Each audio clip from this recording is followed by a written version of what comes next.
Anyways, if you're just joining us, you're wondering what's going on. I'm Das. How's it going? We're on a virtual field trip with me. I've got JDK Winnikin. Not Das. Not Das. What we do are these virtual field trips on Twitch. I mean, yeah, I play video games and stuff, but we also take our mobile camera equipment, which is a LiveView Solo, a little hip-mounted stream device, and we have a nice camera, and we've got Saber here. Sorry, I used our real names when we were introducing. I did too. I'm not introducing myself as Das to Norwood there. No. So we used our real names.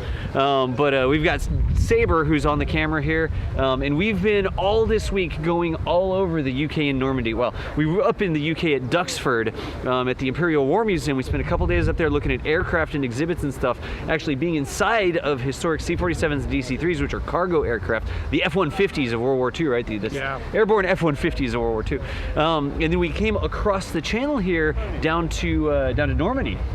And we've been going all over Normandy. We hit up Sandersville. We went over to Omaha Beach. We're here today. We went to Arrow-Marsh, which was a place where they built artificial harbors using the mulberries. Yeah. We've been all over the map. All over. We stormed the beaches of Normandy. Yeah, we kind of did. With the camera gear yesterday. We stayed in Bayeux, which was the first town liberated. What a beautiful place. Yeah, it is beautiful. We're now just next door to what claims to be the first building liberated? Yes. The first building liberated. Because this Pegasus Bridge Memorial is right at the spot where the Pegasus Bridge, which is right behind us, was seized by British paratroopers on the night of June 5th, June 6th.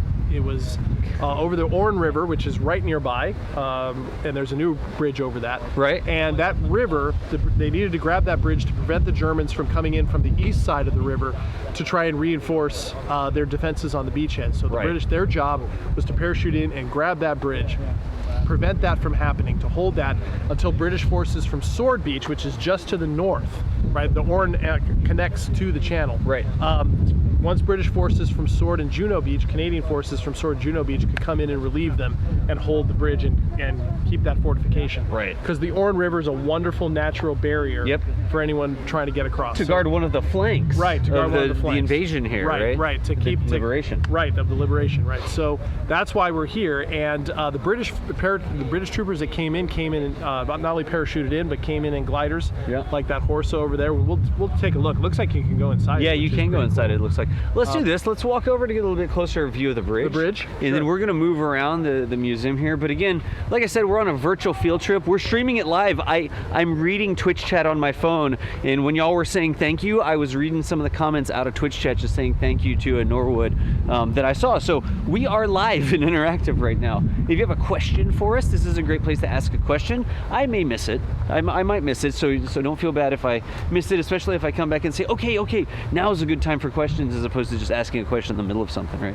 I'll also tell you this is an active facility. There are other museum guests walking around, so you will see people walking all over. Completely expected. And the last thing is that sorry, I was seeing if we could walk over there, actually. We could go walk onto the bridge. The last thing is that we want to be respectful of other people's experiences, right? So I am talking and stuff like that, but I'm going to be getting out of the way of museum guests. If you see me like blocking a path or something, just be like, dude, Das. Yeah.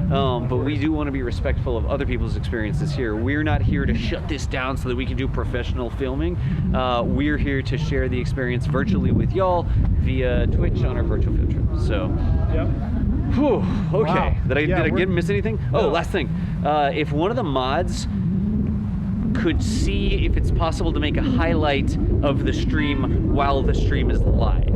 So could we get somebody going on creating a highlight of our chat with Norwood here? Norwood Thomas. If that's a possibility, if we could get that highlighted as soon as possible and put it into Discord, that would be really interesting. And the wind here is going to be a little bit of a thing. We're setting up really quickly. We know there's going to be some wind noise. We're sort of in the medium setup right now, where we're just using the shotgun mic on top of the camera. We don't have body packs or anything, but that's okay. It's one more beautiful day over here. Yeah. Yeah, it's been windy. It was stormy as anything last night. Yeah. It was real, and I didn't think we were gonna be able to do a whole lot. It was crazy last night. It was crazy. There's a big storm cutting through the country. So let's walk over this way where we can get a little bit more of a view of the bridge and maybe get in the lee of the main building here.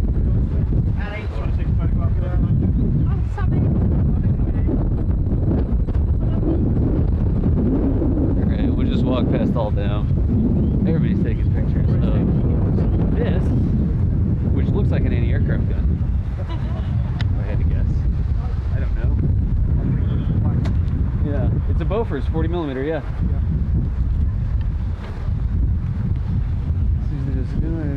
Manned by 8 men. Action within 2 minutes. Firing high explosives. Tracer armor piercing. Oh.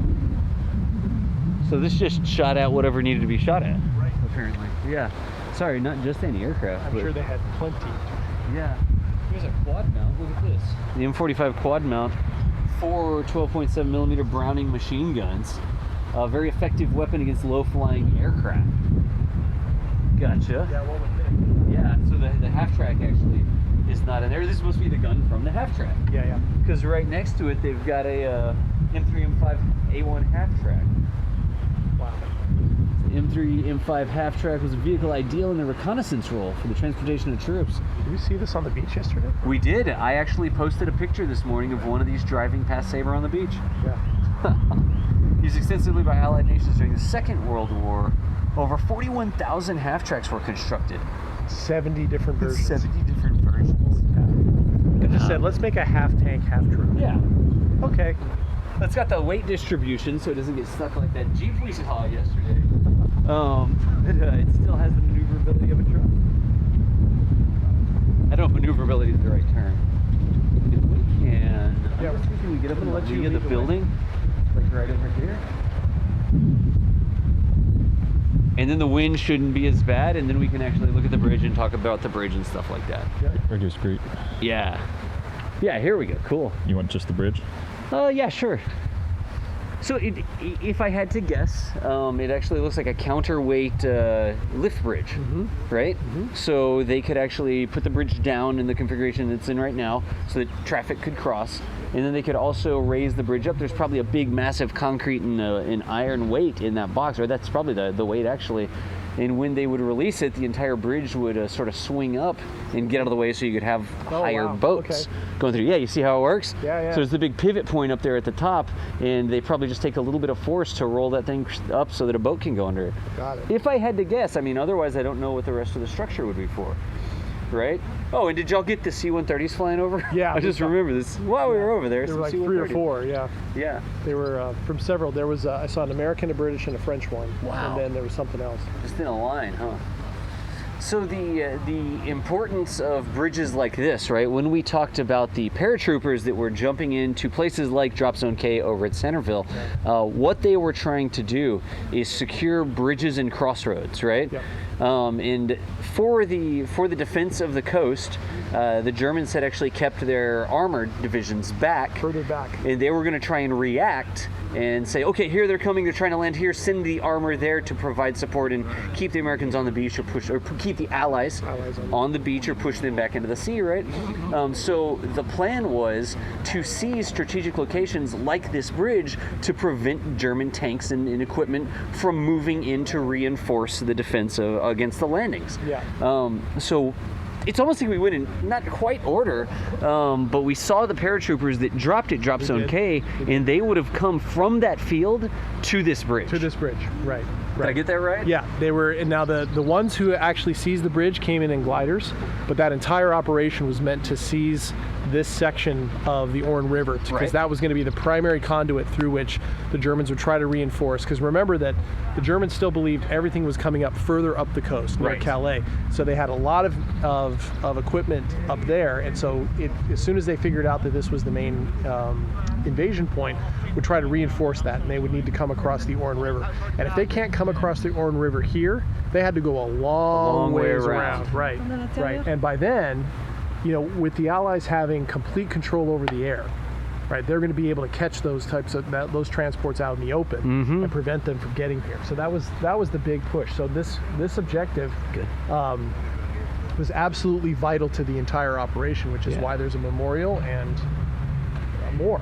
And so Mutters put into chat a link to a picture of the bridge raised. So JD, there's what the bridge would look like when it was raised. Cool. Yeah. Very cool. Okay. Excellent. Awesome. And there is another bridge there now. Yes, they replaced it with a more modern bridge. So they moved this in. Right.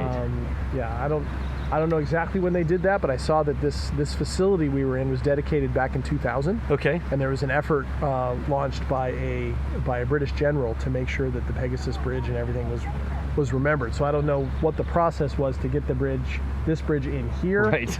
or what, but it must have been quite a to-do. Quite a around to-do, here. yeah. Yeah. I already made that joke, chat, that they did such a good job of securing the bridge, they actually picked it up and moved it somewhere else. That's how Chaps, secure it was. Let's take it and put it here. Yeah, Right. chaps. Yeah. There was no German armor coming across this, because it's not even across the river anymore. Right, exactly. No. Yeah. Hey, again, Chad, I'll make the sort of disclaimer one more time. We do have fun. We make a little bit of the cracks and stuff like that. It's a super serious place. They were super serious events, but we are sort of sharing this experience with you, and part of that is us sort of having a little bit of light fun, so that clearly during World War II they wouldn't Right. have actually wanted to destroy the bridge. Right. They wanted to seize the bridge, To hold it, yeah. secure the bridge so that they could actually use it themselves. Eventually, yeah. If you go through there and you bomb out a road, you bomb out an airfield, you destroy a bridge, you can't use it. Right. And then you have a bunch of just wasted infrastructure that Right. now you've actually got to fight against. It's an obstacle to you. Right, when you're on the offensive, absolutely yes. Now later in the year, when there would be the attempt at Market Garden to get bridges across the Rhine River into Germany, Yep. the Germans blew them up. The Germans blew the bridges up. Right, I mean, because from defensively, they knew the same thing. Yep. You have a natural barrier in a Yep. gigantic river. You make it impossible for them to get across it Yep. using the means that you have at your disposal. So. Absolutely. Yeah. And Jamorian said, that's the point, though. They didn't want to destroy the bridge just so the Germans get, oh, Das beat me. I don't have to type it out, Jim, so... That's okay. I mean, it's good to have that in chat and written out, because Yeah. then people can keep reading it. Yeah, absolutely. A little bit of rain. So yeah, we actually sort of took a shelter in the under the awning of the building here because it is drizzling on us. When it stops drizzling, we'll see if we can walk around a little bit.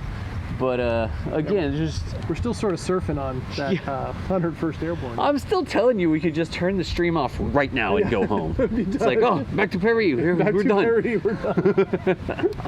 I do want to go see that Derp Cromwell over there, though. I do, yeah. So, And somebody just mentioned that in a tweet. Oh, really? It popped up, yeah, that there's a Cromwell over there. Gotcha. Yeah, there's a Derp Cromwell, it looks like, and it might have been used.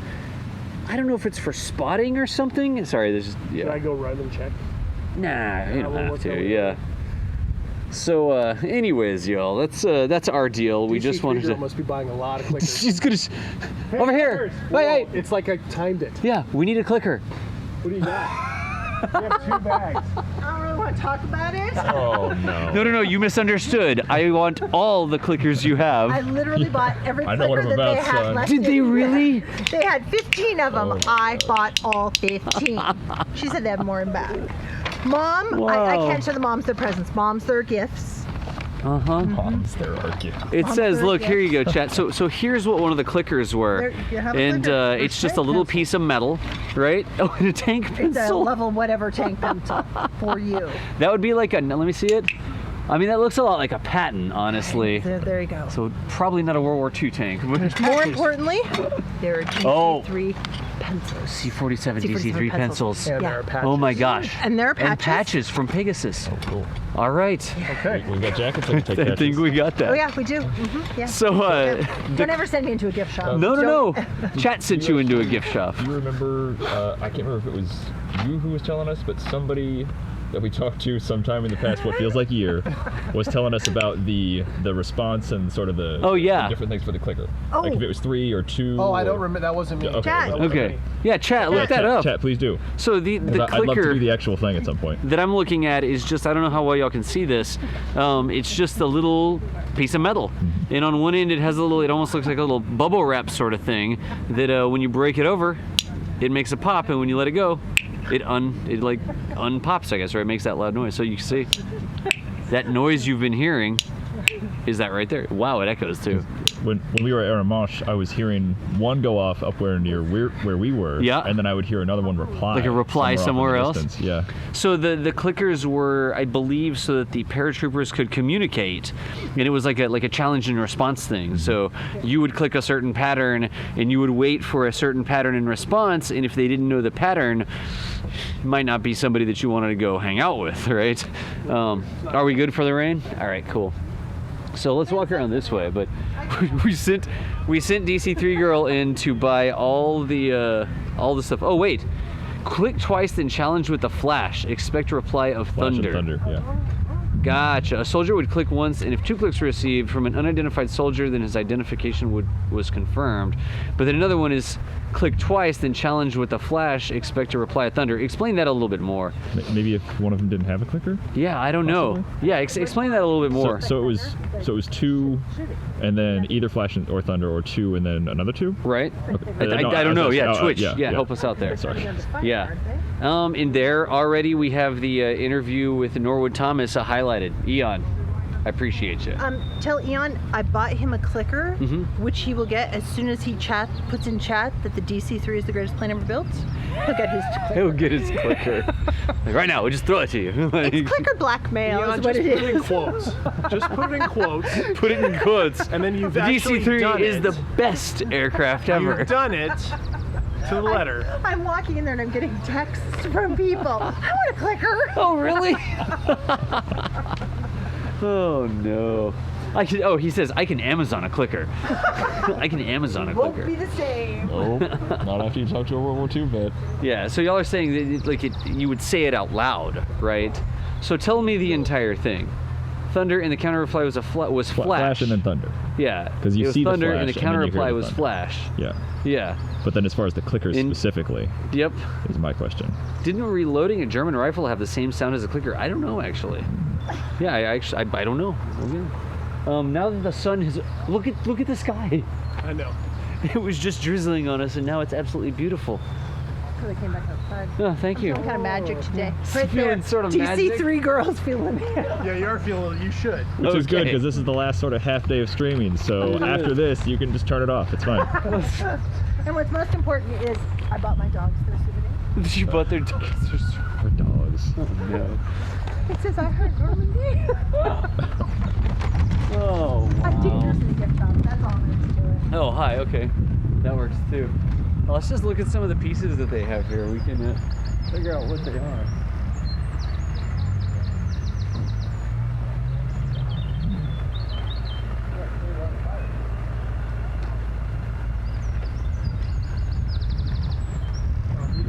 Yeah. It's a 5.5-inch medium gun, which was a standard artillery that the British upgraded to from a smaller gun, the 4.5-inch Mark 1. Rounds could be fired to within 6 feet of a target at 9 miles. Wow. God. And they could have it set up and firing in 3 minutes. In 3 minutes. Within 3 minutes of taking up firing positions, the crew of 10 could bring this gun. The gun weighs 5 tons, and it was towed by a 4-wheel drive AEC Matador, which also carried the ammunition, spares, and essential tools. Look at this thing. See if you can get a shot up the barrel of that. That thing is cool. They show the flash and everything in Band Brothers. Yeah. Okay, I got you. I was looking more at the clicker stuff, but I guess the clicker was the first part. Yeah, we'll have to see.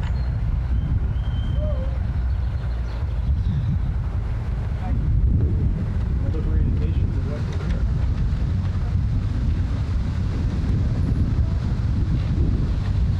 I gotta figure out why there's markings on this tank. I don't There we know go. why on the. I think it's a Cromwell. I don't know why it's actually got these markings on the side of it. So I'm gonna walk over to the next one.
All right, so I've been reading up on the tank that's behind us, and it's specifically a Centaur, which is a variant of the Cromwell. And if we go over to the sign, we can get more information. This was actually used by the Royal Marines Armored Support Group. It's got a 95mm howitzer, so I said it's a derp Cromwell, right? It's a 95mm howitzer. Centaur tanks have gunfire support, or gave gunfire support to the commando forces landing on 3 of the 5 D-Day beaches. So these tanks were fire support for Gold, Juno, and Sword. It says the initial plan was to use the tanks for the assault and for 1 week following the landings, and they were going to be replaced by the more heavily armored and reliable Sherman tanks, but the need was so great the Centaurs kept being used during most of the Battle of Normandy. So all the way down we were talking about the gradations on the top, and if you look right in line with the barrel is 180, right? So if you were outside of the tank, and you could sort of like use field glasses to look back at the tank, you could actually give direction to the tank, how many degrees in each direction it should turn to get on the correct vector or the trajectory for the shell, so that it could put its fire support in the right place. So this is actually they would have a really limited view of the battle, because look at this. If you're in the tank, you don't really have a lot of ways to look out. Driver, I think, would be down here. You have a couple little periscope-looking things, and you might have something in line with one of the guns as well. But you can't really see what you're going to be firing at, or especially if you're providing cover or support, because that gun is going to be sort of up in the air, right? So what they would have is they'd have somebody outside the tank radioing to the people inside of the tank, looking at the gradations on top, saying, all right, you need to turn right 8 degrees or whatever, fire again, and then they would see where the shell went and what its effect was, and provide guidance that way. So there you go. Oh, apparently the name on it, Vidette, is the nickname of it, named by the crew. And it was 5th Independent Battery of Royal Marines Armored Support Group. There's a story behind that. Yeah. Apparently this tank was immobilized by German gunfire after landing on Sword Beach with the commando forces. It was recovered from a field on the coast in the 1970s, restored by the British Army and placed on the bank of the Caen Canal. Needed a second restoration, so it was moved here and restored again, and lots of people funded the restoration of the tanks, basically the rest of it. So this tank sat in a field for 30 years, 25 years. And it was recovered in 1970 from the field and then restored, and it's been restored twice. Can you imagine being in a place where there's just used military hardware that's been abandoned and immobilized in fields? I certainly didn't happen in South Texas. God. We'll go ahead and back out of here. Yeah, there we go. There's the differentiation between the clickers and the challenge response plays. Thank you, Demon. I appreciate you. Yeah, it did. It said that it had radios inside, radio and other instruments on the outside for infantry. Yeah, I don't know. Are you doing like a radio plug somewhere on the outside? Is that what you're trying to say? Yeah. All right. So I think we're all good. They're called unexploded bombs. We have them in our schools well in the 80s. Wow, UK dude. Oh no, yeah. The temporary backup replacement that becomes the actual final solution. What is this, software programming? Let's keep going around. It looks like there's some more artillery pieces and stuff like that. Shall we keep walking? And again, if you're just joining us, you're wondering where we are. We're at the Pegasus Museum, and this was the Pegasus Bridge, this is the actual Pegasus Bridge that was one of the primary objectives for paratroopers during the D-Day operations, right? So the bridge has been moved now. It used to be a control point over a river. What's the river? Orne? The Orne River. The Orne River. And why are bridges important during massive wartime maneuvers like this? Because they're choke points. They're access points where if you can control the bridge, you can keep supplies, armor, equipment from getting up to the front lines on D-Day, which would have been the beaches that we were scrambling across yesterday. Yeah. So again, that's sort of the context of where we are right now. Yeah, and if you're wondering where we are on the map, if you look at a map of Normandy, we're at the far east end of the battle zone. We're just south of Sword Beach. Sword Beach comes up right along the Orne River estuary. And so the river connects with the channel.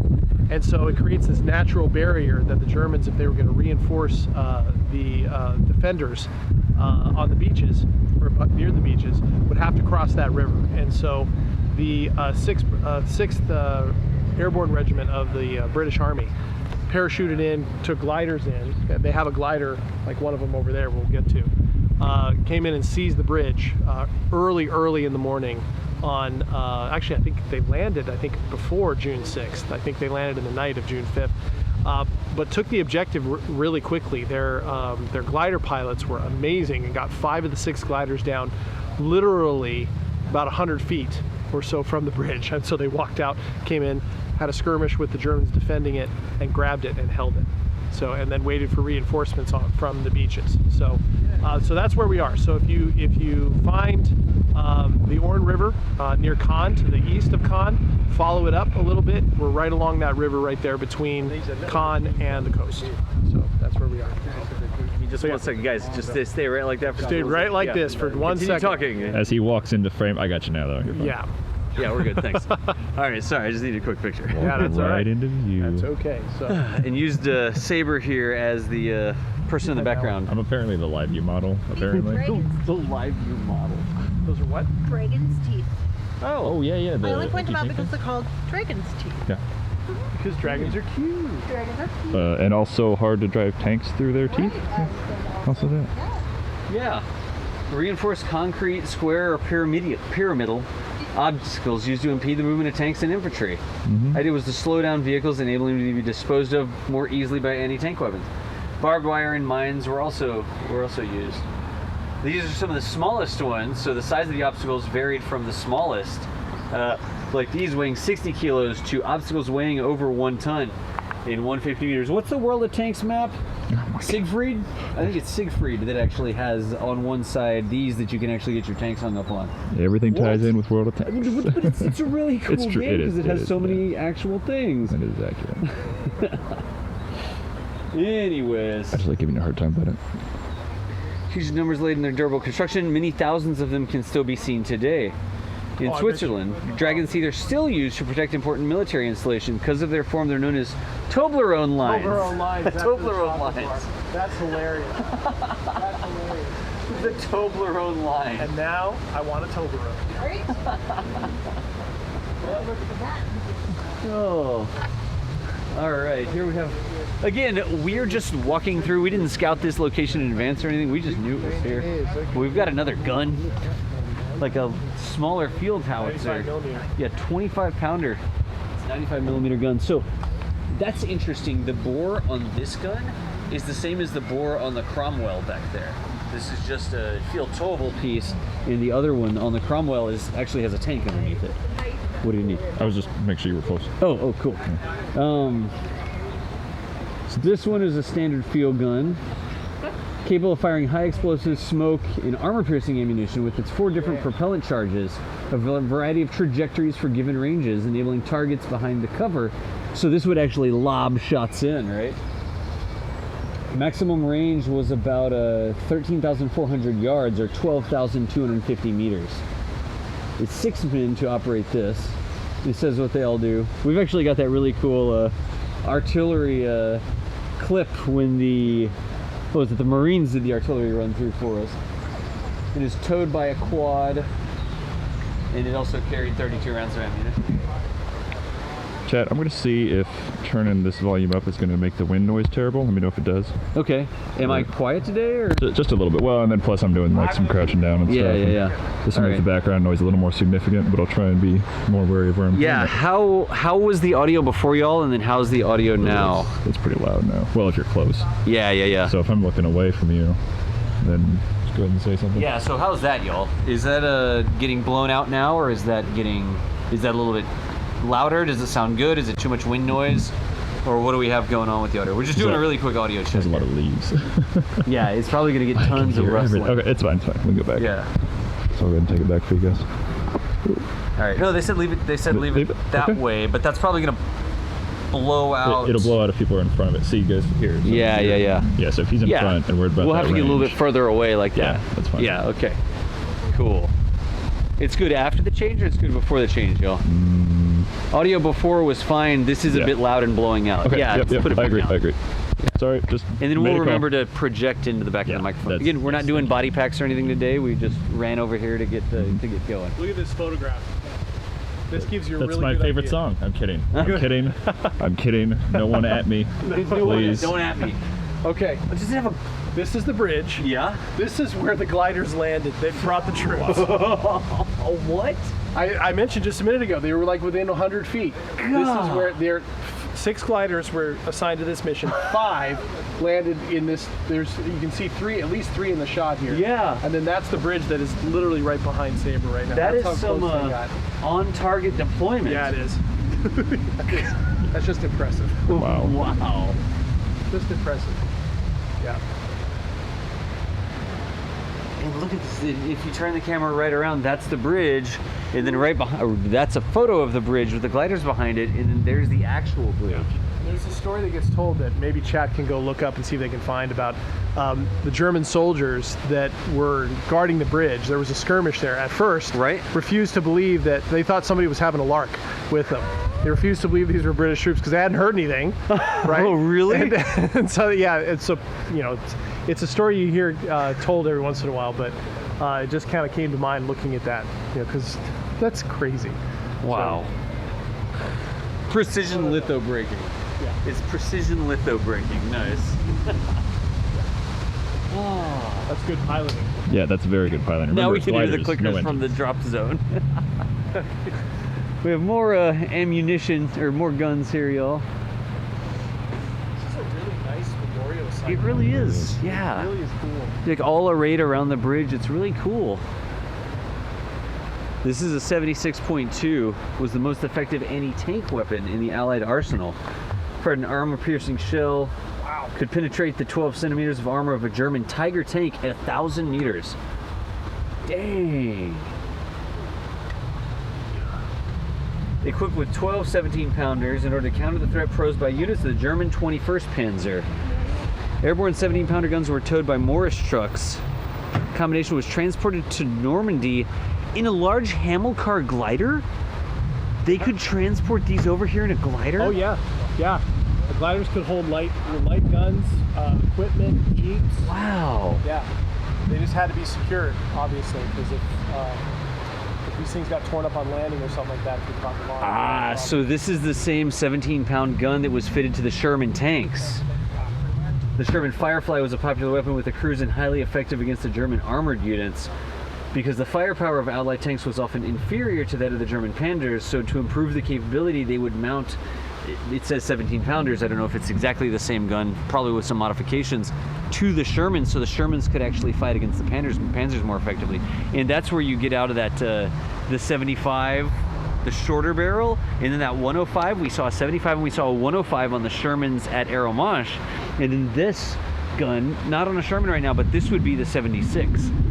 Gotcha. And then I don't know if a 76, which gun, if it was a 75 or a 76 on the Sherman that was behind us on our position at Arromanches. yeah. I don't Yeah. know. I'm going to go play more World of Tanks when I get home. It didn't have a brake on it. It didn't have a muzzle brake on it. Gotcha. And this Sherman does have a muzzle brake, so Correct. that might have been And it matches that one. a 75, not a 76.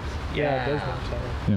Talk about, I mean, that's one of the great things about, you keep hearing about these types of things, is the innovations and just the quick adjustments you have to make. So they said, well, that gun works that way. Right? It's not working on the tank. So let's put the gun on the tank. Yeah. You know, so you just, I mean, just those battlefield decisions and those adjustments that you make. You know, like hearing the story of the American private who figured out how to cut through hedgerows Right, the with hedgerows. tanks rather than have to go over the top of Yep. them, right? On the basis of a comment somebody made, and he went, "Wait a minute!" And they took a German road barrier, Yep. metal one, flipped it on its end, attached it to the front of the tank, and just mowed through it. through it. Yeah. Just those types of innovations on the basis of necessity, right? Yep. And that's the old saying, right? Necessity is the mother of invention. So, and that was needed because the German Panzers were quite good. Wow, Lazy Beast UK. I'm just going to read this right quick before I missed it. Oh, the Firefly is Tier 6 UK. Thank you. Lazy Beast UK says, my great uncle was the rear gunner of a Lancaster that towed the gliders. Oh wow, And his Lancaster was shot down on June 6th. wow. Yeah. So cow. Lazy Beast, thank you for sharing that with us there. Yeah, that's amazing. Now one of these times probably. So when we get closer to this glider, it's going to be interesting. 'Cause that thing doesn't look like The wings are ridiculous. Not without power. Yeah, no, right. Exactly. So why would they use gliders instead of powered Silent. aircraft? Simplicity, costs, And secrecy. secrecy. Right? They can come in quiet. Oh, they'd come in Yeah. quietly. Yeah, they come in quiet. That makes sense. Yeah, Yeah. because all those C-47s going over would have made quite a racket. Yep. Right, because they can detach from these, turn away, and then these can enter the landing zone without making any noise. So think of all the instrumentation and everything that you don't need because you're in a glider, which is gliding silently. The cockpit of the glider is literally just a couple sticks and maybe a couple gauges. Well, I think the gentleman, so I'm pretty sure this is just a replica, but I think Whoa, the wait, there's a gentleman- problem here. Hang on. 6,300, we're good. So No, there may be some sort of, I don't know, let's see. something twisted or something. It looks like the cable pulled loose somehow. Oh, that'll do it. Yeah. Okay, there we go. Bring it back. All right, Are we good, guys? back. Let's give it a second to recover. Let me look at something bright. So it's on the screen.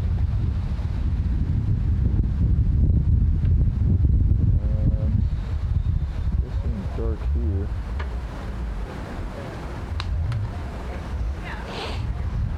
Yeah, I don't see anything on the monitor here. Yeah, y'all, it looks like we had a cable issue. Y'all called it. We had a cable that came a little bit loose. We were in a massive hurry to get plugged in so that we could get over and speak with a Norwood Thomas, and it looks like one of the cable plugs was not in the exact right position, so as we walked around, it eventually worked its way loose. Should be taken care of now. It was like a half-connected HDMI cable coming out of the camera. So that's what that was. Thank y'all for catching that. I looked down. I don't know how long that was messed up for, but I read Lazy Beasts, and then we walked over here, and it must have been a couple seconds there. All right, wetware error. It's a wetware error. So we were talking about the gliders, and we were talking about this, not only the stealth, but the simplicity of them, and the fact that you didn't need a bunch of engines, you didn't need to fuel them, you didn't need to have a bunch of gauges. Like 90% of the gauges in the aircraft that we saw, like the DC-3, C-47, that was all engine operation stuff. Right? And then you had things like the altimeter and airspeed and that, but you don't need all that in the glider. You steer, Yeah, you steer. and you look at your altitude. Yeah, exactly. Looks like you can't go into it. No, you can just sort of lean you can into just it? sort of Oh, lean okay. into I it. see. Gotcha. Well, we could definitely send Saber up there and see Yeah. what we can see. But look how thick the wings are. I know. And I guess I wonder if the landing gear are probably just fixed. Yes. Well, It doesn't look like they fold up. These look like some sort of baffles or something that would open to let it flare or something. You see that, Saber? Yeah, I don't know. Look at this. Chat, help us understand what these are. I don't know if that was... Maybe they had gear in there, so you could stow stuff in there and then it would fall out, or... No, those are fixed, see? 'Cause Yeah. Sorry, I it's mean got a 2 points like and- equipment for the troops. Oh, okay. Gotcha. Inside the wing. I don't know. Yeah. yeah, chat's gonna help us. Oh yeah, and It's- did it it have must be. landing gear, or did it? Did it like just ditch the landing gear? Like when it landed, did it just sort of belly in, or did it try to land with landing gear? Looks like there's a skid plate on the bottom too. It does look like it has a big skid plate with a big spring on it. Yeah. Oh, So maybe both? I don't know. pretty sure those hatches are for cargo. Could be. Yeah. Yeah. Yeah, if somebody can help us understand what these are, because look, Yeah, hinged. they're hinged. I'm looking for a plaque. A plaque or something. Yeah, we don't see a plaque that explains it, y'all.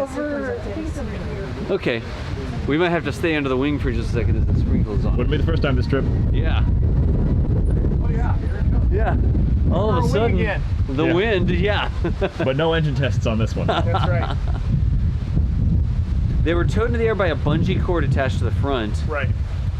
It reduces lift, so those flaps help you come down. Dap, dude, that's what I was thinking, if they were some sort of like spoiler almost, and you would open these up and it would reduce the lift so you could sort of drop down instead of having to circle or something. We got 2 drops of water on the lens. Do we? It's like. Yeah, I see them. Yeah. Here we go. Hold chat. I see him. One near the bottom right, Yep, one yep. kind of center left somewhere. It's just when you do this, you run the risk of making it worse. Wait, hang on, wait. Do we have? Oh, do you have the actual the cloth? Whatever. Nice. In my handy dandy side pouch. Yeah, this is a horse glider. Yes. Alright, chat. Yeah. Alright, I gotcha. Close your eyes, chat. Oh yeah, close your eyes. Squeaky, squeaky, squeaky, squeaky, squeaky, squeaky, squeaky, squeaky, squeaky, creaky, creaky, creaky, creaky. Better? It's good. Hang on. There you go. There we go. Don't look at me, I don't have my face on. I don't have my face on. Nice. You got that? I get it. All I right. have one-handed operation, man. We gotta learn more about this. Here we go. Wikipedia says the wing carried large barn door flaps, which, when lowered, made a steep, high rate of descent landing possible. I guess that makes sense. So this would spoil the wing, and it would let them drop out of the sky. I was wondering if it had some kind of flaps, but Yeah. there we go. What about the gear? Did it? Okay, so here's another question. Did it take off with these big gear? Or is this here for I display? have a feeling that they rolled, Yeah. then came off when they took off. Yeah. I wonder if you could like pull the pins and they would drop away or something like that. No, they do have pins right there. Because these are all like pins. Saber could probably see them. Yeah. They're just straight up a pin, and a pin. We can Three focus. pins Hang on guys. those gear. And then be a that big video. skid. Stop, put your head in front of me. Sorry. It's okay. Just try to focus. The There we big, go. the big skid on the spring that's underneath. Yeah. That might be what they actually skidded in on. Here we There's got to be a video of it. Yeah. go. Surely. Take off. Here we go. The Horsa was equipped with a fixed tricycle landing gear, and it was one of the first gliders equipped with a tricycle undercarriage for takeoff. On operational flights, the main gear could be jettisoned, and landing was then made on the castoring nose and wheel and sputtering skid, a sprung skid, yeah. So there's a nose wheel up on the front. If you grab the nose wheel, that would stay, and then the skid. And then in the picture that we saw over there, JD, Yeah. all the gliders were tipped over on one wing. Yeah. Yeah. Yeah, that's why I'm So they would come in and skid and then over on one wing. Yeah. But they've done their job. Very cool. It's a lot like a U2 in that regard, where the U2 just had the inline two wheels, like a bicycle sort of landing, and it would take off on a carriage. Yep. Yeah. That's cool. You saw pictures of the wheels on in flight. That might be possible. I mean, that might be possible. If you're training in them or practicing or something, you might not want them to land on the skid. I guess. I don't know. Yeah, Mutter, thanks for that. I just saw your text there as well. Where should we go next, y'all? Well, we can go on to the bridge. Oh, we do want to look inside the glider if we could. There's actually something over Still there. sprinkling. All right. An original one. It's an original. Is it still sprinkled? Yeah, look at the. Well, yeah, we want to go in the stairs door. Yeah, it's- yeah. It just lit up. Yeah. So, Let's just see if like we this, can. gentlemen. Yeah, because you can stick your head in and you can see clear back. Wow. It's just got like some sun shower stuff that's coming down, but stay there for just a second. And then there's an original over there.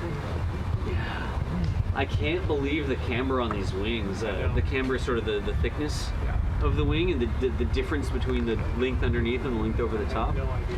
They're slow and high lift. Yep. They're not trying to go fast. They're trying to go slow and have tons of lift. So, God. Oh, the whole building's about. Oh, all right. How it all works. There you go. Good deal. So we'll. I think we're clear from the sprinkle. So whenever you're ready, we'll pop up here behind you. Get you one. There we go. Oh, I looked up and I'm like, there's somebody sitting in there. Oh no, it's not somebody sitting in there. Be real dark. All right, here goes Here we the go, exposure. sir. Let's see what we can see inside here. Lots of room. You see there. Well, I can't even see the screen, so Chad will tell us. But there's a lot of benches in here. Yeah, there's a lot of benches. Long bench, I should say. The paratrooper model there. Got the cockpit. And you got a wreath there if you want to capture Yeah. what that wreath says very quick. So it looks like somebody may have laid it in. Yeah. All right, hang on, guys.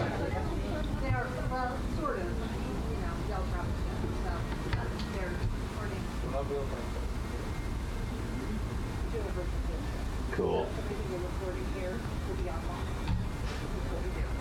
Okay, here we go. Yeah, I want to go ahead. Yeah. I'll let Saber move over. Thank you. Thanks, dude. Everything will be It's just benches all the way in this one. Yeah. It was a good view. The no Thank you. scoping was good. Thank you. Well, I did it all day yesterday, so. That's fine.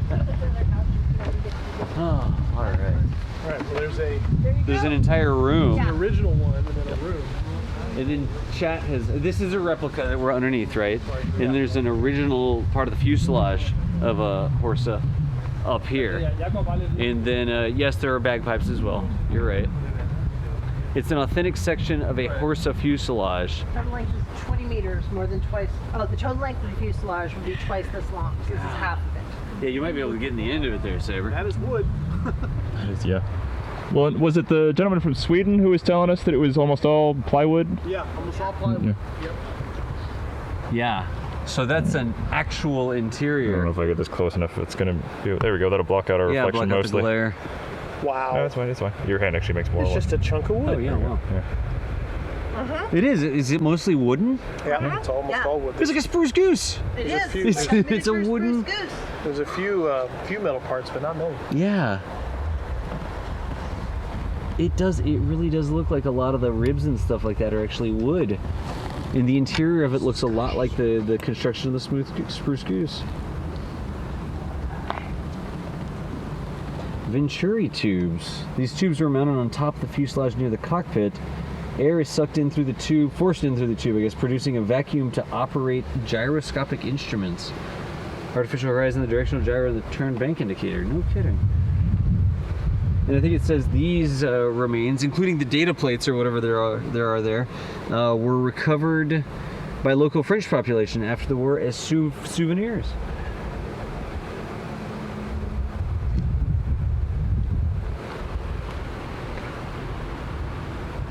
Oh, and there's another thing here. There's underwing storage hatch covers.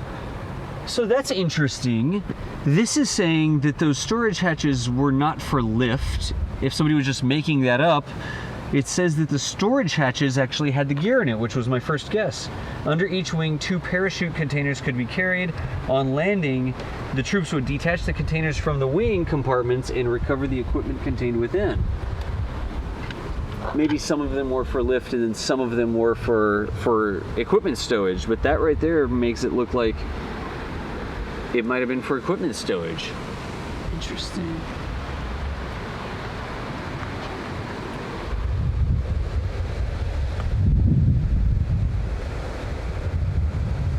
Yeah, we don't. Oop, Yeah, 3,000 a bit, right? 3,000? 3,700. There's no polarizer on the lens. The polarizer is not a very flexible thing to have because it causes glare and stuff like that in some situations. So we don't have a polarizer on there. Yeah, the other thing was from Wikipedia, so maybe both. Yeah, maybe it was both, y'all. Thanks, Propin. I appreciate you. Yeah, that's a good point. A corpse. It's amazing that this much survived. Preservation wouldn't have been the first thing on people's minds. Yeah. The inside building there. Yeah. It's a little compact. Right. There's a lot of people in there. It's a little dark, but there is no complete surviving glider Oh wow. from the war. None. So this is about as close as you're going to get. No kidding. Yeah. 318 of them landed with the British forces D-Day. 318. 318 gliders, and the majority of them made it down. Yep. The American ones used further to the west had a rougher time. But 500 plus were used in Market Garden. There were a whole bunch of these used, but Wow. most of them were destroyed at the end of the war because there was no need for them. There's no need for them. Because not long after the war, the helicopter was invented. Ah. And so suddenly when you needed to drop troops quickly, you had a better way to do You it. could run in with a helicopter. Yeah. All things considered, it's in surprisingly good shape. Yeah. What? We could probably tow up a Horsa with our DC-3 and Kerbal. Oh man. And then release it and let it glide down. I think I could probably make that happen. I think that would be That'd be fun. Do and then land on one engine. And then land on one engine. We could land the C-47 on one engine, yeah. Norwood. Can Norwood fly the glider? Correct one thing. Oh yeah, sure. The helicopter was invented during the war, but wasn't very powerful. Wasn't used during World War II. Right. And if you look at Where Eagles Dare, the movie, Right. they have this rescue scene where the helicopter comes into a big castle, and it's complete nonsense because the helicopter didn't exist. Didn't exist at that time. It's impossible. But the beauty of the glider was silence. Yep. Right. Right. That's It what came a in helicopter does. absolutely silent. Helicopter. You know, these guys landed just the other side of the bridge. Right. See, The picture. absolute silence. The Germans didn't even know they were there. Yeah. Until they could hear guys getting out of the plane and making noise. Absolutely brilliant invention. Yep. Think about it. Right. Yep. And you look. This is plywood. It There's is. no real structure to it. Yep, yep. It's an amazing piece of kit. It's another reason there's not a lot of them that survived. Right. Because they're not metal structures. Well, they were designed to crash. For Yeah, they're starters. designed to crash. And if you look at the photographs, both planes are literally side by side. Yes. And they're both. They're almost dinged touching up. wingtips. Yeah, Yeah, it's and an leaned over amazing on. piece. Yeah. And these guys did a fantastic job. And there's a memorial over there. I don't know if you saw it just out there. I did. The first guy who died in Normandy. Right. And he was the first because these were the first troops on the ground. Right. The rest came later, but the first guy who died in Normandy in the liberation, there's a memorial over there. And you Wow. think about that. Yeah. He's a lieutenant in America. Gotcha. Thank you. We appreciate it. Well, it's just one Yeah. of those things. Yeah. I keep telling him my dad was in the parachute regiment during the war. Wow. But he didn't jump here. He jumped in southern France and survived, and that's why I'm here. Oh, yeah. Excellent. You think about that. If these guys. In southern France? Yeah. Was he in Operation Anvil? I don't remember the name of the operation, but Okay. he came. He was from North Africa. He was in North Africa with the war going on there. Transferred into the parachute regiment and jumped into Sicily, Crete, Italy, and southern France. Okay. And yeah, he had an eventful time, and he came out of that with a slight wound, but he came out of it and went through the whole thing, demobbed after the war, and I was born just over a year later. Wow. So yeah, I tell you what, there's a guy dressed in full uniform in one of the cabinets, Right. and he's wearing a sergeant's uniform, a standard issue uniform with his stripes up, but he's got a red beret on, and my dad wore the red beret during the war. Right. But after the war, he rejoined the army and joined the artillery, Royal Artillery, and he wore a black beret. But that guy standing there, whoa, choke up. Yeah. Reminded you. Oh, I bet. You know, when I was a kid, that was my dad. Yeah. Wow. Yeah. Fantastic. Wow. These horses were an amazing piece of kit, Yeah. and a lot of the pilots, of course, got killed. Right. Right. You know, when we made it to the bridge with age. Right. Okay, Thank enjoy you. it. We appreciate What's the you. movie Yeah. going on? Thank you. We're live streaming actually. Yeah, we have a card. Yeah, you'll be able to find it online. There you go. Yeah. Yeah, we're doing this, If I'd realised that. Yeah, exactly. she runs an educational nonprofit. Oh, wow. Aerospace education, so Yep. you can't get it otherwise. Oh yeah, we know that there's wind out here today, y'all. Again, we're sort of the last day. We really only have about an hour left here. We've walked all around the bridge. We could actually go walk onto the bridge. What's up? Oh, wow. Oh yeah. Time flies. Yeah, the time flies. Of course it is. But we might actually walk over to the bridge real quick and see what it looks like on it. We also got them a card so they could see the video there. There go the bagpipes again. I'm telling you, man, that's gonna be in my head for It is. weeks. Yeah. Oh wow. You love all the random people with these stories. Jangles, exactly. Yeah, that's a really cool thing. It is a really good thing. They didn't go high enough. Yeah, Jangles, gliders wouldn't have gone high enough to worry about cabin pressurization. So you're gliding over on a glider. Remember, the operational ceiling on the DC-3s or C-47s was not the ceiling, I guess, but they would operate around 10 to 12, maybe 13,000. Up there, you're basically on a high mountain, right? You're not at 35,000 like commercial airliners these days, where you would need the cabin to be pressurized to have enough oxygen not freeze to death. But you would fly a lot lower, about a third of the height as commercial flights these days to come in. You wouldn't need the cabin pressurization. Yeah. Thanks for your dad's service, Red Jacket Man. Nice chicken fried. We're giving him a link to the. We have little cards with the links to the live stream and stuff. I think we're in a funnel here, so probably what we want to do is go back into the sun, and we're just going to step out of this corner because it's funneling the wind on us. Should we go to the bridge? We should. Yeah, all right. They're in capable hands with DC-3 Girl. You want me to switch the cutoff too? I've been keeping it off because of the. Chad, I don't know. Do y'all want the wind cut on or not? I don't know. It's not given like huge spikes. It's just more of a constant Like a thing. like a rumble, like a little bit Just of a more rumble. like a whine almost. Yeah. Because here, just to show you guys the difference, there's not much of one Yep. immediately. Well, the wind just stopped blowing. Let's see how it goes for you guys. I just don't know what this is. Right here. There's a sign right here. The Bailey Bridge. So this one, if you want to get the bridge, I'll read the sign. This one is a Bailey Bridge, and it says in June 1944, many of the bridges crossing the waterways in the area were destroyed during the Battle of Normandy. It was vital to replace these bridges in order to allow the crossing of waterways by troops and vehicles. So they used these Bailey bridges made of steel elements. Each steel element weighs more than 250 kilograms, enabling the bridges to be built quickly. So it's like a prefab bridge setup, I guess. And there were panels on top of it, and there were transoms, and there were roadways. And you would just take these prefab elements, and then you could quickly build a bridge that could carry troops and supplies across a river. It's amazing. In a place where a bridge had been It's destroyed. amazing. The engineering of this war. Absolutely. It's just unbelievable. You have this necessity of needing to do something. Yeah, you have this necessity of needing to do something, and so you do it. And it's worth remembering, too, that this invasion happened in 44. The British were thinking about it after the Battle of Britain, right? You had to start thinking about it at some point. If you're going to win the war, you're going to have to land on the continent again. And once the Americans were in the war, of course, it became a reality, right? Winston Churchill breathed a huge sigh of relief when he heard the Americans were going to be entering the war after Pearl Harbor. And so then they had to start thinking about this. So this was a process about 2.5 years in the making of envisioning what was going to be needed.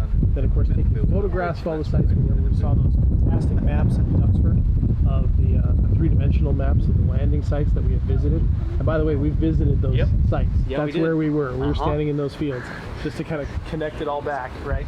And We'll come around this way and get in front of the mic. yeah. Oh, yeah. And so I think that's what's interesting about this is that you had 2.5 years of planning to make all these things happen and decide what the main points were going to be. And then, of course, you had to be ready to adjust it on the fly once you got on the ground. Right. Because the situation might be different than what your intelligence had told you. And depending on and you have the other side is moving around too. The other side's trying to surprise you too. And so it's just remarkable when I see stuff like this, because in peacetime, you don't really need this. You don't. You don't. A quick deploy bridge.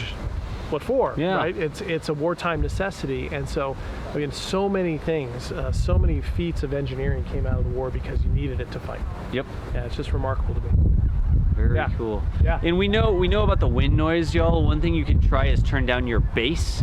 If you're getting too much from the wind and you can't hear what we're saying, if you cut your bass on your speakers, it makes it a little bit easier to hear in the wind. But we do know that it's windy outside. We're very small. We have JDK and myself, and then we just have a shotgun mic on the camera. So when the wind's not hitting it, you can probably hear us just fine. If a gust hits it, it probably blows out a little bit. Yeah. But there's not too terribly much we could do. We're not going to plug in all the audio stuff because we had a shorter stream, and we were go this Right. morning. We were go this morning. Yeah. We've got about an hour until we got to. Yeah. We got to pull. Gosh. So, yeah. Very cool. Good stuff. We should take a look at the bridge. We could. There's a little bit of a map of where yeah, they place some of the bridges as well. So let's grab that right quick. Oh, for these bridges. Right? Yeah. So Bailey Bridge is built between June and August. This is where we are Yeah. right now. So between those two, right? Between Ranville and Yeah. Meadowville, we're like, this is where the Pegasus Bridge was. Right. Right there. And it's not listed here because Pegasus was a fixed bridge. It wasn't a Bailey, a temporary bridge. But that's where we are, right about there. And then the red lines are where they put all the temporary bridges, like the Baileys that are back behind us here. Right. And just think about it. I mean, anytime you're trying to move troops or supplies, you do a good job. You capture Pegasus, right? You have a big major thoroughfare, but you have troops all along here that are trying to move to the other side or going in the opposite direction. Troops here trying to go in this direction. If you just have one place, it's going to be a massive choke point that's going to slow down your logistics, right? So you get these Baileys and you Bailey, and you have a lot of places where you can actually cross as opposed to just one. Exactly. Choke If point. you have one, after a while, the Germans can just bomb that. Yes. And if you have a ton of them, they're much harder to take much harder to take a out. lot of these little temporary Baileys out than it is to take out one big fixed bridge. Right. And I think the plaque over there said the Baileys could support up to vehicles that weighed up to 70 tons. Wow. So So pretty much anything. if I read that correctly, I want to read it one more time just to make sure. 70 tons. Yeah, up to There it 70 is. tons in weight. Vehicles up to 70 tons in weight. The longest one was in Holland and measured over 1 kilometer in length. A kilometer of Kilometer. Yeah. What? Over the Maas River. Wow. these? Okay. Jeez. All right. So let's move up here and actually walk out onto the bridge. And I'm curious, I don't know if we want to do this or not, but we have sort of made a circuit of the museum. The interior of the museum is probably not a great environment for us to go and really talk in. crowded It's in so there. crowded today. It might be interesting to walk over and see that building that claims to be the first. Yeah, on the Yeah, river. right. 'Cause we could go to And the it's river. Oran River. Yeah, Yeah. that would be cool. Yeah. We go to the it's gift a- shop again. I think it's a gift. I think it's a giant gift shop. Cut her off, chat. Cut her off. You're done.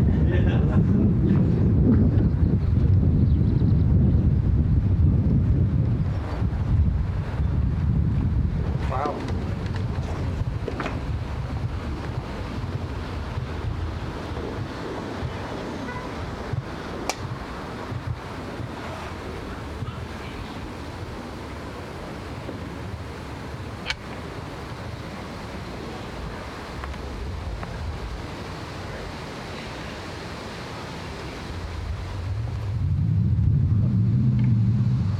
And this one wreath here is for the Oxfordshire and Buckinghamshire Light Infantry, Yeah. which is That's Andy's. Andy.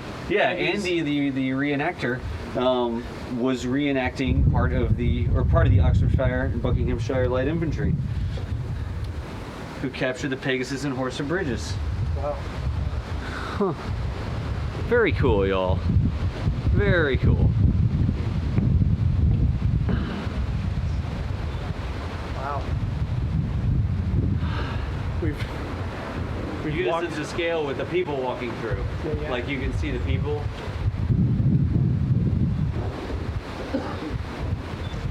We've walked in so many historical places and so many spots. Oh yeah. You know, just adding a couple more to the list. So that's not a bad question. Why is the bridge incomplete? The bridge isn't actually incomplete. It's been moved over here to the grounds of the museum. It's replaced by an actual bridge, like a more modern bridge. And then as a historic sort of thing, because of its significance, they've moved it over here They have. to preserve it on the grounds of the And museum. you can So- see there was a landing in that photo. Yeah. There's a huge landing that it Yeah, you'll have connected like to that footings goes out. on either end and in concrete infrastructure around the end where it would actually connect to the land, but that's like part of the land. That's not part of the bridge.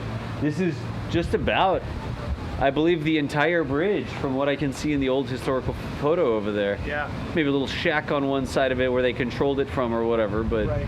yeah. Yep, it was replaced in 1994. There you go. Yeah, and that's actually out there on the river, and Yep. we can actually We can go walk see over it. there. Yeah. I don't. Oh, sorry. Yeah, we should. Yeah. we should. I don't know the numbers during the taking of the Pegasus Bridge. I can't tell you that there were this many troops involved or this many passed or anything like that. I don't know that number off the Yeah, top of my head. not me neither. Yeah, that's a Wikipedia sort of thing to look up. Gav, I appreciate what you're saying there. The engineer brigades really need more recognition. Oh, absolutely. Yeah. You get the armored units and the paratroopers and all this sort of stuff, and the infrastructure that supports everybody else, the engineers, Yeah. right? Yeah. They build the bridges, they maintain the roads, the bunkers, the command post, everything. in every theater of The the war. harbors, the mulberries. Yeah, in every theater of the war. Mm-hmm. Did I tell my grandfather's story of Kamikazes? I don't think so. Have I done that yet? I don't know. Yeah. My grandfather served in the U.S. Marine Corps in the Pacific in World War II, and he was an aircraft mechanic. And so he came ashore. First action he saw was at Okinawa, and he came ashore with mechanics after an airfield had been secured on the coast. And the very first day he got there, he said, "I've taken 3 steps onto the beach, onto the airfield, when 3 kamikaze aircraft hit the runway. Wow. In order, boom, boom, boom." And he said, and it terrified him, right? It's his first combat action. Sure. Terrified him, huge explosions, right? And the Seabees, the combat engineers, were waiting at the end of the airfield, engines running. They came out, bulldozed all 3 of those airplanes to a corner of the field and just let it burn, Right. and patched the runway in 11 minutes. So 3 pilots died for an 11-minute delay. Yeah, and that's Wow. the first memory my grandfather had was of the engineers. He says, and they just sat at the end of the runways, engines ready to go. They were just on duty waiting for this kind of stuff to happen, so they would just come in and fix it. Wow. So the air operations wouldn't be disturbed for very long. Yeah, it's crazy. No, so that was a great comment. That is a great comment The about combat the engineers. are the unsung heroes of all this. Yeah. Because they're the ones who make it possible for reinforcements to get where they need to go, Yep. for logistics to operate, for medicine to get to locations. I mean, it's to fix stuff that's from attacks. I mean, Yep. that's what they did. The units themselves couldn't do that on their own. Wow. Yeah, so it's good stuff. Yeah, it's sort of covered. Krylani says like scraping bugs off a windshield. Right. Yeah. On the runway. Like, there you go. Pretty much. Yep. And I mean, and you know, my grandfather always said it was the first lesson of the cost of war too. You had 3 human lives Right. dead. Yep. You know, because for an 11-minute delay. 11-minute delay. Yeah, and he always said his whole life when he told me that story, he'd just shake his head and go, "What a waste! Yeah. What a waste!" You know. So, yeah. All right. Well, we've done the full I think circle. we have. We've done the full circle here, I bought y'all. everything in the gift shop. So We bought everything in the gift shop. Yeah, the CBs. I've got an uncle, Vanguard. I've got an uncle that was a CB in Vietnam. So we need to get him on here sometime and maybe tell him some of his stories if we ever do a Vietnam-related thing. Oh man, Yeah. that's a great idea. God. Oh, As I understand it, the engineers often worked with armored bulldozers. they did. They're different kits for their Remember we equipment. saw at Duxford, we saw a tank with a bulldozer. Yeah, a blade on tank the with a front. bulldozer on the That front. was right, cool. that's right. Yeah. So there's when we did Marine Week and we spoke with the Marines, they had a bunch of their engineers' equipment there, and they were talking about the different up armor variants of their Yeah. bulldozers. So there's a regular bulldozer and there's an up armor bulldozer, so you can work in not so much an area where somebody's firing rockets at you, but if somebody's taking pot shots at you with rifles Right. and stuff, somebody's trying to just disrupt the operations, they have an up armored variant which is all bulletproof and has extra padding on the side, Right. plating on the side. Wow. So, Huh. all right. Should we wander out into the town? Yeah, let's wander out into the town. I think, y'all, as we walk through the museum proper, we're probably going to go to the donor screen. It is really, really, really crowded inside, and instead of trying to push through with the camera, we'll walk over here. When we get to the door, we'll go to the donor screen, probably for 3 or 4 minutes, maybe 5, and we're going to walk out to the street, then we'll turn it back on and we'll walk up to the actual river and see what claims to be the first building liberated during D-Day. Yeah. I don't know if that's like verified or not. I don't know either. They probably have a plaque. But it's in some of the books that I've seen. It's in some of the books? All right. So that's going to be the plan. We're just going to walk over here and we'll go to the donation screen because we're able to come out here because of y'all's donations. Your generous support. It's been an amazing week. I'm not going to be able to say enough about that, but Yeah, we can't thank you there's enough. nothing that I can say to convey that. But let's start going and Okay.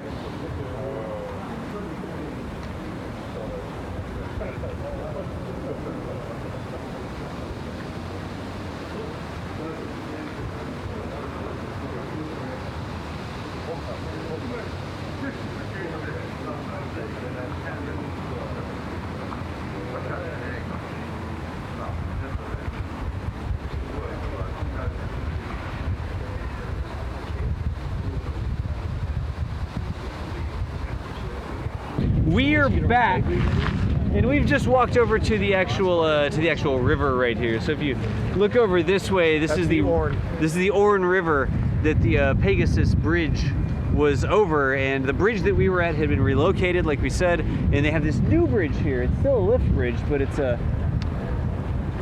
I mean, it looks the same. It's bigger. It looks bigger. Yeah, it's bigger, but it's like the same design. Yeah. Yeah. And you can see that, somebody asked earlier why the bridge was so small. Yeah. You can see the concrete connectors that come out from the land. Oh yeah, you can. They exist on both sides, so the bridge is a little bit shorter. So it's like they took the old bridge away and then just put a new bridge in its place. Put a new one in. Huh. I guess a historical artifact, right? Yeah, You want to I guess keep the so. artifact. But this is you can consider this river the boundary of the Normandy beach front, because this is the natural barrier between this side and that side. And the Allied landings? Yep. So the Germans would have been on that side. Right. They seized this bridge, so the Germans couldn't bring stuff across this bridge to reinforce the defenses. Right. And then eventually, when the Germans were being pushed back on all fronts, this was the avenue they used to send stuff across. Send stuff back to across. start moving into further north into France. Gotcha. Yeah, so this is kind of a big It's kind of a big deal, yeah. That's why we ended up here today. We know that it's super windy, and yeah. You have to come see a really cool map. Oh, we have to come see a really cool map as well. Okay.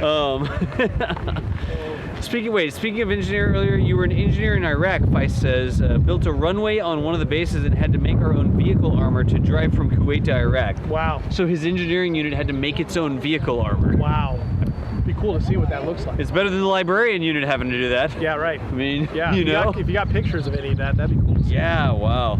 We'll see. Thanks for your service too. Probably. Yeah. Absolutely. Probably wider, better load rating on the bridge. I guess you're talking about. So. Right. Yeah. We are starting to wind things down here. There's a cool map we want to see over here. So let's then, go do and you look want at to the point map. out that house over there? Yeah, yeah. Let's Oh, yeah, go the map map go look at first. the house. It's on here. Oh, it's on here? This is like, yeah. Map would be such a strong word for what we're about to Oh, show you, but okay. It's on the very top. Oh, the top of it? Yeah, so you have to really get close. But Oh, it's like a really tactical map. right, oh, right. Yeah. So it shows the bridge right here, and this is the it says this is a canal, I guess, right? Yeah. It says canal, yeah. And then there's the Pegasus Bridge right there, and it actually shows where the gliders landed. Okay. All right. So actually, then this is the canal connected to the Orne. The Orne is one more over. Is the Orne, the actual river is yeah, one it's more actually up. over there. This is the canal in between. Okay. Gotcha. Okay. So there's the cannon that was over there's there. a cannon. Yep, we saw that. There's a church. There's a church back that way a little over there. ways. And then this cafe. Yeah, there's a cafe. which claims it's on the other side of the bridge. The gliders landed here. That's literally right behind where Saber's standing. The gliders landed here. They seized the bridge, and then when they came across, this was the first building. This cafe was the first building liberated on D-Day. And that's right there. That little corner, red bricked element right along the road there. Yeah, we'll get a better shot of it. There's a bit of a shrubbery in the way from the map here. Shrubbery. Yeah. Yeah. I wonder what they removed. Yeah, I don't know. I wonder what they removed. Oh, see, here's the gliders. Yeah. We got 3 gliders. Yeah. It is, and they've actually, if we turn the camera around, there are markers where the gliders landed. Right. So the accuracy of the landings of those gliders, that picture that we saw, there were 2 gliders in that picture that were right there. And so their objective was to take this bridge, and this is their starting point, and it's not 100 yards from where they landed to the bridge. I can't help but wonder if that water feature wasn't there. Yeah. If it was, that's incredible They flying. landed on that little strip of land. I don't know. Huh. Yeah, but it's this is quite an interesting little spot. I mean, Yeah. there's This would have been where technically the invasion started. Started Yep. right here. This was the site of the first death in Normandy. yeah, The Normandy first, yeah. first Allied death in glider. Normandy was right here. Yeah. Yep, and then the That's a first good building point. liberated, the first objective reached. This is the first. So we're kind of finishing up with the Yeah, firsts. we're finishing up with where it all started, I guess. Yeah. It just, I mean, imagine like the first thing, correct me if I'm wrong, the first thing that happened were those gliders landed. Yeah. those So the gliders were first here. troops in weren't paratroops. Well, they were coming in at They the were same coming time. in at the same time. All part of the same wave. Right, okay. Yeah. But the gliders landed over here. Yep. Like gliding in silently, because that's the entire point of the gliders, Right. right? And then they had to get their gear out and come over here and secure this bridge, and then everything else all of a sudden just starts to hit the fan. Everything else hits the fan. Yeah, because the areas we were in are further. Let's see. I'm trying to get my bearings. Yeah. Further that way. Okay, so that's where Centerville's further that way. Right. So they're landing there, right? They knew they needed to sneak in troops to seize this bridge before anything else happened. Because if you can imagine, they don't seize this bridge. Those paratroopers drop in down here. Right. The Germans can roll reinforcements Roll across right this across bridge here.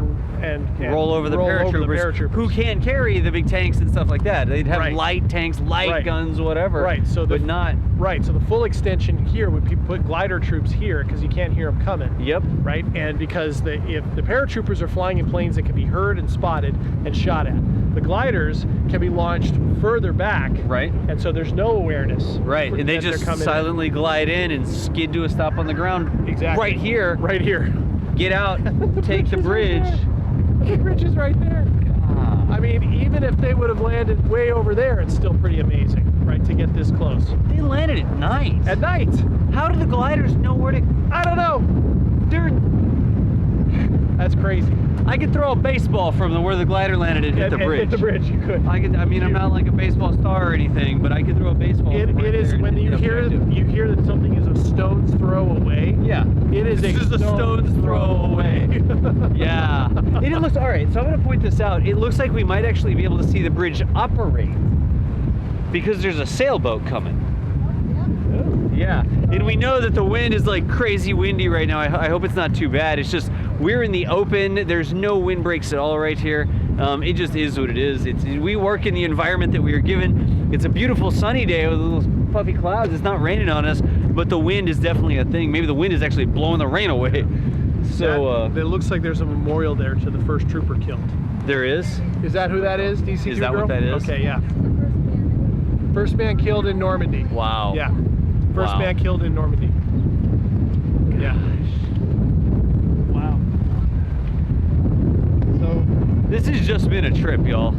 it has been. And I mean that like in many different uses of the word trip, but this has definitely been an absolute trip. Yeah, staggering. Staggering.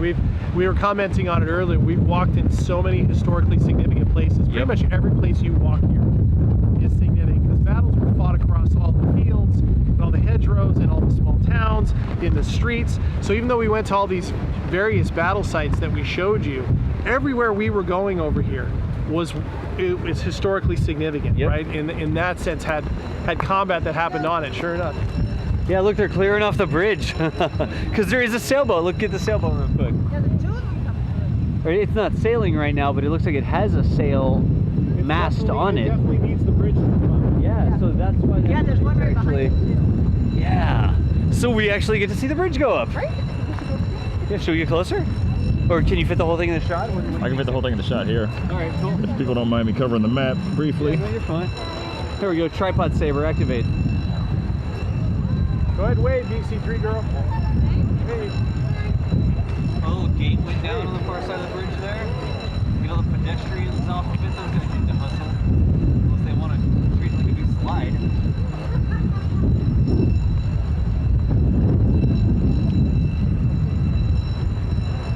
Another treat.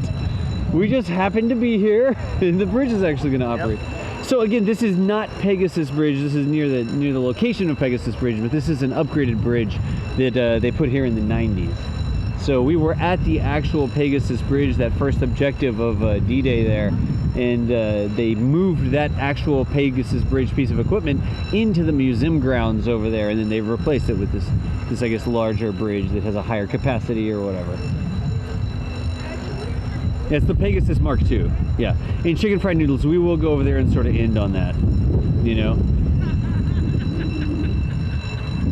Yeah, as an aside to the wind, landing accurately in similar wind conditions, I would think even in addition to being shot at, it was a white knuckle ride on the gliders. Oh, it had to have been. Yeah. Had to have been. I didn't verify it, but earlier somebody said the paratroopers didn't like the gliders because they'd rather just jump out of an airplane and have their own parachute, right, as opposed to being in the glider. Control their own fate. Yeah, exactly. Right. Yeah.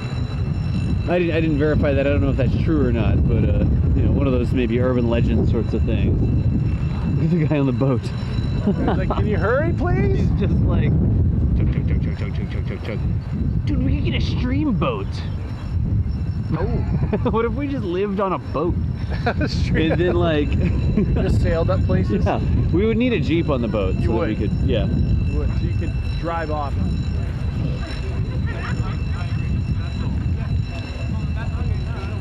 Oh yeah, and here's some statistics Demon Engineer put into chat. Of the 181 men which was 139 infantry, 30 engineers, and 12 pilots of D Company involved in the capture of the bridges. 2 were killed and additional 14 were wounded, and the German losses were not known. That's obviously for the 2 who were killed. Yeah. That's terrible, but in the big scheme of things, that's Yeah. really light casualties. Yep.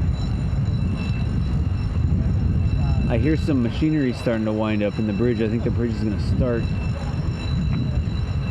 Yeah, this guy's sailboat is zigzag. There it goes. Look at that massive counterweight, JD. Wow. So the big box on the upper right-hand side that has all the girders and structure around it, that has the proper lever arm and the proper mass to counteract most of the weight of the bridge. So when you move it, you're really just rocking it on a pivot point there. You're not actually lifting much of the mass of the bridge. The gravity pulling on that massive box, which is usually filled with concrete, counteracts the weight of the bridge. So it's literally just, I'm not going to say I could go over there and pick it up with my hand, but it's a lot easier for the electric, it sounds like, equipment to lift the bridge up. You could build that in KSP. For a glider to fly underneath. Oh, and that's right, the cab isn't actually rotating. The control cabin up there in the middle isn't actually rotating, if that's what that is. I mean, this other structure may be a better control tower. It's sliding though. Yeah, it's going back on rails that must be up on those 2 horizontal pieces.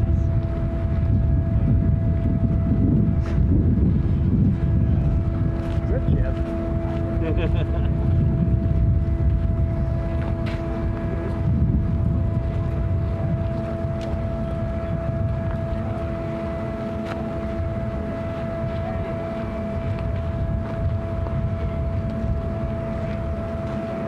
Alright, you got plenty of room.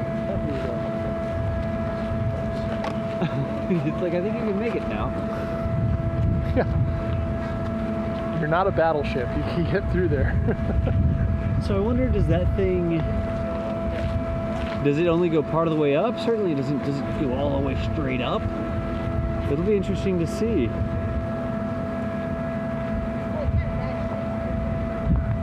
Well, the grease on the rockers looks like it may go to 90 degrees. Go on, sailboat, that'll do. You'll squeeze under. Nice gap.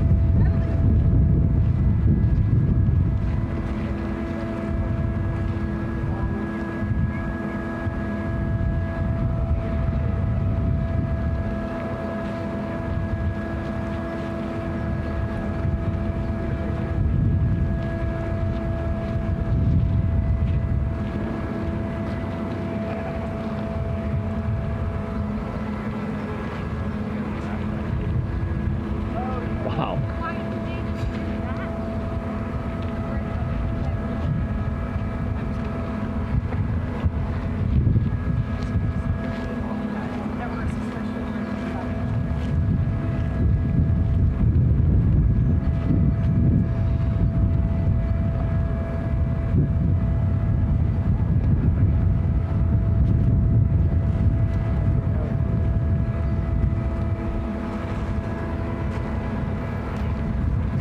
The top of that bridge is way up there. Yeah, it is. Wow.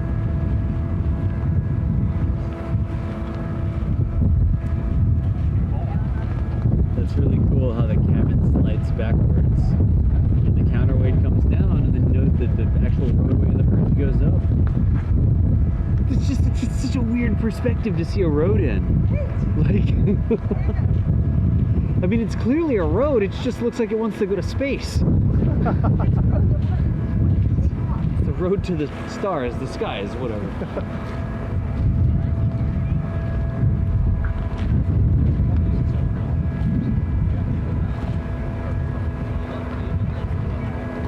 Add Astra per asphalt. Add Astra per asphalt. What? Oh no. Now it's a rocket launch ramp. I mean, it looks like it's going to go all the way to 90 degrees. We got 2 sailboats going through. Seems like it's killed. This guy's making a run for it. that looks about the maximum movement, so maybe 85 degrees. Wow, and that sailboat just goes through all of a sudden.